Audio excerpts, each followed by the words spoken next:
नमस्कार, जय हिंद दोस्तों। मैं शिव मोहन शर्मा स्वागत करता हूं आपके WDS सोल्जर्स प्लेटफॉर्म पे। जैसा कि आप सभी जानते हैं बच्चों कि आपके लिए एक नया टेस्ट आ चुका है। क्या है भैया उसका नाम है भैया एडॉप्टेबिलिटी टेस्ट। क्या होता है एडॉप्टेबिलिटी टेस्ट, जो कि इस बार आर्मी ने ऐड किया है और ये भैया सबके लिए है। इस बात को ध्यान में रखिएगा। बहुत सारे बच्चे कंफ्यूज से पूछ रहे थे कि सर ये है क्या, क्या होना है इसमें, क्या पूछा जाना है, क्या हमको फिर से दौड़ाया जाएगा या फिर से हमारा कुछ स्पेशल कुछ वहां पे प्रोग्राम होगा या क्या होगा। तो आपके लिए सारे कंफ्यूजन दूर करने के लिए आज आपको बताने वाले हैं कि क्या है भैया जो फिजिकल के साथ आपका जब फिजिकल होगा, ठीक है, जब आप रिटन टेस्ट पास करके जाएंगे, ठीक है, जब फिजिकल होगा तो क्या होने वाला है एडॉप्टेबिलिटी टेस्ट में। तो आज उस पर चर्चा करने वाले हैं। चलिए आपको बताते हैं पूरा विस्तार से कि क्या है। बहुत अच्छे से समझिएगा इसको, क्योंकि ये आपके रियल लाइफ से कनेक्टेड, सिचुएशन से कनेक्टेड है। तो इस बात को ध्यान से समझ के चलिएगा कि आप फोर्सेस में जा रहे हैं तो किस आधार पर चीजों को समझना, उसको समझते चलिए। तो बात करेंगे सबसे पहले कि है क्या भैया एडॉप्टेबिलिटी का मतलब क्या होता है। अगर सरल भाषा में अगर बात की जाए तो भैया इसका मतलब क्या होता है, अनुकूलनशीलता। ठीक है, इसका मतलब क्या है कि कोई भी सिचुएशन हो, ठीक है, आप उस आधार पर अपने आप को कितना अनुकूल बनाते हैं, यानी उस सिचुएशन को कितने अच्छे से आप एडॉप्ट कर सकते हैं, आप उस सिचुएशन में कितने अच्छे से ढल सकते हैं, यही आपका टेस्ट होना। आप बोले सर इसका मतलब क्या है। मतलब यह है कि मान लो भैया आपकी ड्यूटी तो ऐसा लगना नहीं है कि हमेशा, मान लो प्लेन्स में कहीं नॉर्मल कैंट में लग गया, भले लखनऊ में लग गई, लखनऊ के कैंट में तो सुकून में पड़े हुए आराम से चले जा रहे हो, साइकिल उठाए घूम फिर लिए। लेकिन वहीं पे आपकी ड्यूटी लग गई पुंछ सेक्टर में, वहीं पे आपकी ड्यूटी लग गई भाई बारामूला सेक्टर में, जहां पर रोज सिचुएशन स्थिति खराब होती है। अब वहां पे सिचुएशन के हिसाब से आप कैसे काम करेंगे, आप उन प्रतिकूल परिस्थितियों में अपने आप को अनुकूल कैसे बनाएंगे, इसका टेस्ट जो है आपकी एडॉप्टेबिलिटी टेस्ट लिया जाएगा।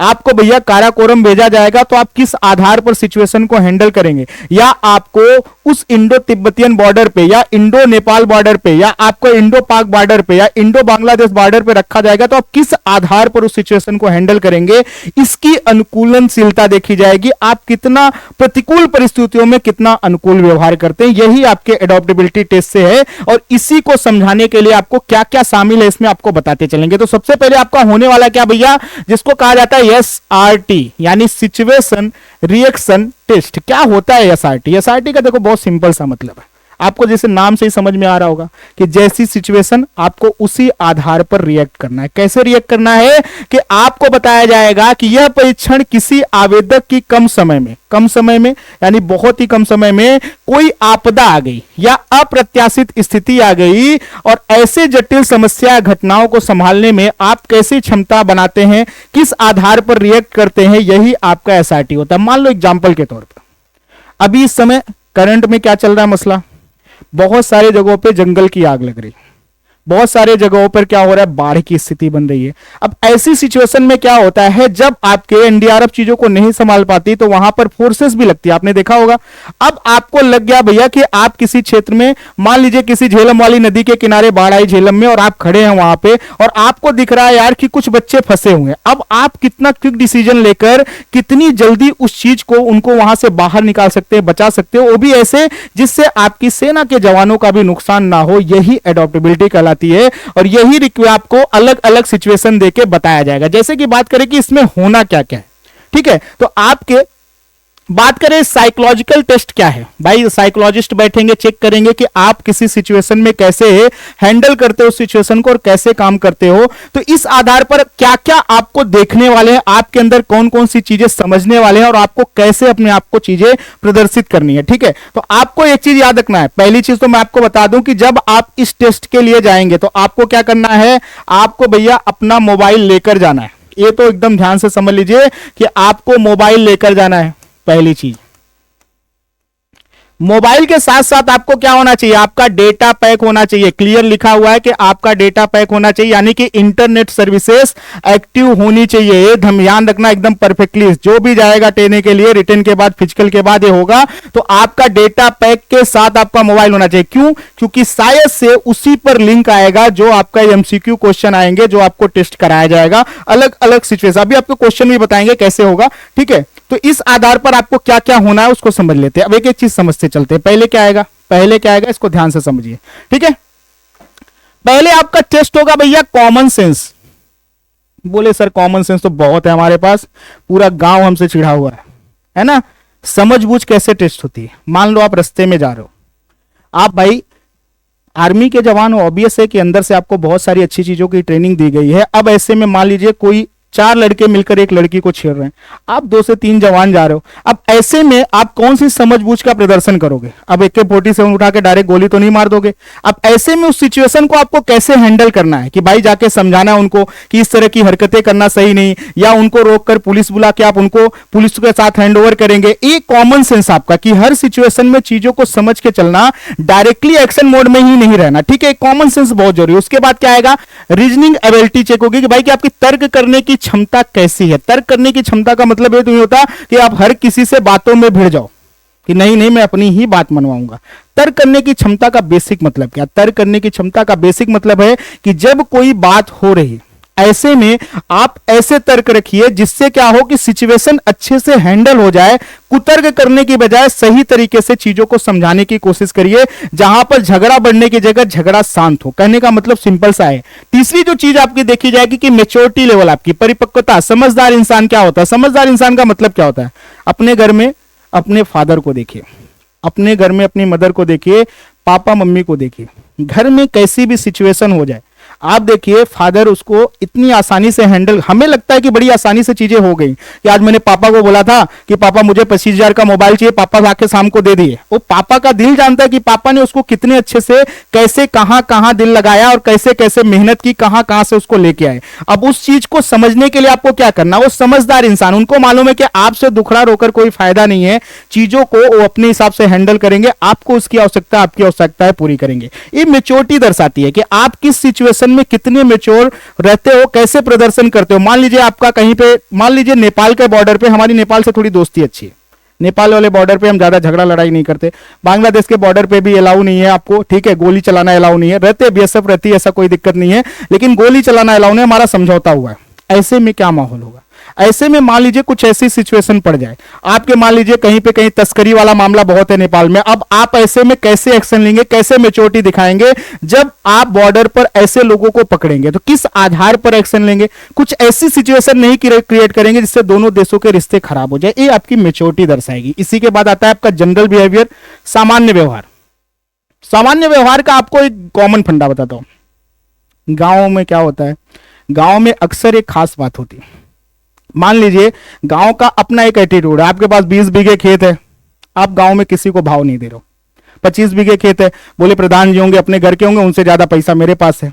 ये चीज आपको छोड़ के जानी होती फोर्सेस में, क्योंकि सामान्य व्यवहार, जनरल बिहेवियर आपका बहुत इंपॉर्टेंस रखता है कि आप दूसरे के साथ, आपका कोई ऑफिसर है, ठीक है, आपका कोई आपसे एक रैंक बड़ा ऑफिसर है या आपसे कोई सीनियर है, तो आपको साहब करके, सर करके ही बात करनी है। वो एटीट्यूड वहां नहीं चलेगा कि आप कुछ भी बोल रहे हो मैं नहीं सुनूंगा, मैं तो बहुत पैसे वाले घर से हूं, मैं तो, बिल्कुल नहीं चलेगा। जनरल बिहेवियर, आप फोर्सेस के हिसाब से फिट तभी होंगे जब फोर्सेस के रूल्स एंड रेगुलेशन के हिसाब से आपका व्यवहार उचित होगा, ठीक है। तो इस बात को ध्यान में रखना है। इसके बाद आपका आएगा मेंटेलिटी अबाउट सोसाइटी, समाज के बारे में आपकी मानसिकता कैसी है।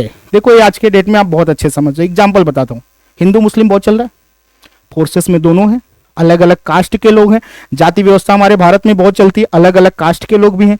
अब आपका, ठीक है, यहां पर जो है समाज के बारे में आपने एक मानसिकता बना के रखी है कि भाई मैं इस कास्ट से बिलोंग करता हूं या मैं इस कम्युनिटी से बिलोंग करता हूं, मैं दूसरी कम्युनिटी या दूसरे कास्ट के लोगों से इस तरह का व्यवहार, जो कि आपने बचपन से शायद देखा हो, आपके क्षेत्र में शायद वो भेदभाव हो, जबकि बिल्कुल अलाउ नहीं है सरकार की तरफ से भी, कानून की तरफ से भी, ठीक है। लेकिन आप अगर एक करते हो तो आपकी ये मानसिकता जो है साइकोलॉजिस्ट टेस्ट करेगा अलग अलग सिचुएशन के हिसाब से। और अगर आप ऐसी स्थिति में, ठीक है, इस तरह का व्यवहार करोगे, किसी के साथ अपमानजनक व्यवहार करने की कोशिश करोगे, आपके समाज के बारे में मानसिकता सही नहीं है, तो भी आप फेल होने के पूरे चांसेस रहेंगे। इस बात को ध्यान में रखेगा। इसी के साथ आपका आएगा, जो लास्ट में आएगा वो आएगा रियल लाइफ लाइक सिचुएशंस, वास्तविक जीवन जैसी स्थितियां पैदा की जाएंगी। जैसे कि मान लो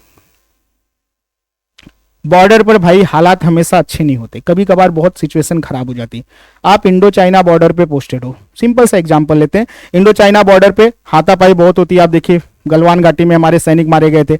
ऐसे में सिचुएशन ऐसी है कि वहां पर बहुत ही ज्यादा टेंस सिचुएशन चल रही है। और आपके घर पर भी ऐसी स्थिति बनी हुई है कि वहां पे कुछ ऐसी घटना है, शायद फादर की तबीयत खराब हो, मदर की तबीयत खराब हो, वाइफ की तबीयत खराब हो, वहां भी एक टेंस सिचुएशन चल रही। अब ऐसे में आपकी लाइफ में वास्तविक जीवन में स्थितियां कैसे हैं, बहुत ही बुरी कंडीशन है कि आप ना इधर जा पा रहे हो ना उधर जा पा रहे हो। ऐसी स्थिति में आप कैसा फैसला लोगे? आप क्या देश हित में आगे बढ़कर आगे जाओगे, उस बॉर्डर पर खड़े रहोगे, या कुछ ऐसी स्थितियां ऐसी परिस्थितियां क्रिएट होंगी जिससे कि आप वहां से हटकर पहले अपने घर को देखोगे? इन दोनों की चीज में जो बैलेंस करोगे आप, इन दोनों की चीज में जो व्यवहार कुशलता आप दिखाएंगे, वो आपके वास्तविक जीवन की जो स्थितियां पैदा होंगी वो भी आपके यहां पर जो साइकोलॉजिस्ट बैठा है वो टेस्ट लेगा। तो आप समझ सकते हैं कि इस बार जो आप देने जा रहे हैं ना, टफ सिचुएशन है, चीजों को अच्छे से समझ सकते हैं और आपके लिए बहुत ही काम की चीज है। इससे आपका एक व्यवहार भी अच्छा बनता है, काम करने की क्षमता बढ़ती है, आपकी एबिलिटी बनती है, सोचने की मैच्योरिटी आती है, और बहुत सारी चीजें जो है जो आप शुरू से करते हैं उसको छोड़ करके एक अच्छी सिचुएशन में जाने का भी काम करते हैं। तो आपके लिए ये सारी चीजें बहुत इंपॉर्टेंट है, इस चीज को ध्यान में रख के चले। एग्जांपल बताता हूं आपको, छोटा सा देखिएगा, एक क्वेश्चन दिखाता हूं कि कैसे क्वेश्चन बनेंगे आपके, अगर एमसीक्यू आएगा तो कैसा क्वेश्चन बनेगा आपका, कैसा क्वेश्चन बनेगा जो आपके, ठीक है, एसआरटी में टेस्ट आने वाले जो आपके कैसे क्वेश्चन बनेंगे। एक क्वेश्चन ऐसे उठाते हैं, ठीक है, क्योंकि ऑलरेडी ऐसा नहीं कि पहली बार हो, एडेप्टेबिलिटी टेस्ट आपके एयरफोर्स में ऑलरेडी होता है, फेज 1 फेज 2 होता है एयरफोर्स में, तो एडेप्टेबिलिटी टेस्ट होता है, उसमें भी एमसीक्यू पे, हालांकि वो थोड़ा सा अच्छे लेवल पे होता है, आपको इतना नहीं किया जाएगा, ठीक है, लेकिन आता है। तो उसी से कुछ क्वेश्चंस है, जैसे आपको दिखाता हूं, जैसे कि यहां पर बोला जाए, you are afraid to go deep into the water due to an accident that happened in your childhood but your best friend repeatedly ask you to learn to swim. Then, ठीक है, बचपन में हुई किसी दुर्घटना के कारण आप गहरे पानी में जाने से डरते हैं, लेकिन आपके सबसे अच्छा दोस्त बार बार आपसे तैरना सीखने के लिए कहता है, तो आप क्या करेंगे? अब आपके पास ऑप्शन बहुत सारे हैं, बोल रहे आप आधे अधूरे मन से तैराकी सीखने की कोशिश करेंगे, ठीक है। दूसरा ऑप्शन कहता है आप पूरी लगन से तैरना सीखने का प्रयास करेंगे। तीसरा ऑप्शन कहता है कि आप तैरना नहीं सीखेंगे। अब देखो इसमें से बेस्ट ऑप्शन क्या निकल के आ रहा है, सीधा सीधा दिख रहा है कि आपको अगर दिमागदार है थोड़ा सा भी, तो आप सिचुएशन समझते हैं, बिल्कुल आपका सबसे अच्छा दोस्त आपको सिखाने को तैयार है, आपके साथ तैरने को तैयार है, तो बिल्कुल आप पूरी लगन लगाकर उसको सीखने का प्रयास करेंगे, जो कि एक बिल्कुल उस सिचुएशन को अडॉप्ट करेंगे धीरे धीरे, और क्या करेंगे, बिल्कुल उसको सीखेंगे और आगे बढ़ेंगे उसमें। तो ये चीजें बहुत जरूरी हैं। तो ये आपका एडॉप्टेबिलिटी टेस्ट होने वाला है, जिसके लिए हम आपको क्या कराने वाले हैं, आपके ऑफलाइन बैचेस यहां पर शुरू हो चुके हैं बच्चे, ठीक है। कहां पर? हमारे लखनऊ के कपूरथला ब्रांच पर। तो जो नंबर नीचे फ्लैश हो रहा है आप उस पर कॉल करिए। आपके SSC GD, army GD, nursing assistant, clerk, tradesman और साथ ही जितने भी बैचेस आप जानते हैं सब यहां पर शुरू हो चुके हैं। आप डिफेंस से रिलेटेड किसी भी चीज की तैयारी करते तो नीचे दिए गए नंबर पर कॉल करिए, जानकारी लीजिए, और यहां पर आप विजिट भी कर सकते हैं। तो आपके ऑफलाइन बैचेस जो कि 13 तारीख से शुरू होने वाले हैं, आपको ये जल्दी मिल जाएंगे। 13 मई से आपके, ठीक है, नए बैचेस शुरू हो रहे हैं। तो जल्दी कॉल करिए और अपनी सीट बुक करिए। फिर से अगले वीडियो में मिलेंगे, अगर कुछ जानकारी हमें मिलेगी। तब तक के लिए आप सभी अपना ख्याल रखिए, स्वस्थ रहिए, मस्त रहिए, पढ़ाई करते रहिए। आप सभी को नमस्कार, जय हिंद साथियों।